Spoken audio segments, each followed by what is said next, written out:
The next week, Vanessa began the process of moving her Bailey belongings into the museum. The best friend certificate that she'd pulled off her bulletin board was only the start. She found stuff that reminded her of Bailey in her room, her locker, all over the house. It was everywhere.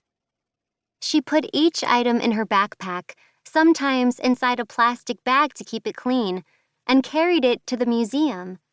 There, she placed each item inside a display case. She carefully stuck a number next to it, and she wrote up a description to hang on the wall beside it. Fragment of a friendship bracelet. Materials: embroidery thread. Bailey stitched this bracelet for me over spring break of 4th grade. I had to visit my dad in Virginia, so we didn't see each other for the whole week. I wore it every day for almost a year after that until the knot unraveled.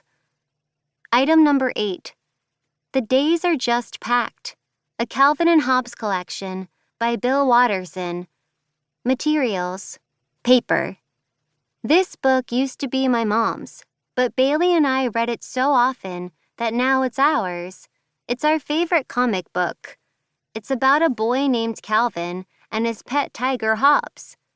Other people think Hobbes is just a stuffed animal, but Calvin knows he's real. They're best friends who always get into trouble together, just like Bailey and me.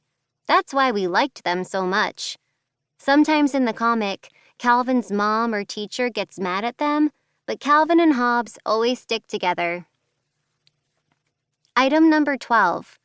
Shh. Volume 1, Issue 1. Materials: paper. Shh was a gossip magazine that Bailey and I started last year. It was going to be like Us Weekly or Star, or one of those other magazines at the front of the supermarket checkout line where they tell you how Princess Kate is pregnant with triplets and the real reason why Brad and Jen broke up, even though no one knows or cares who Brad and Jen are.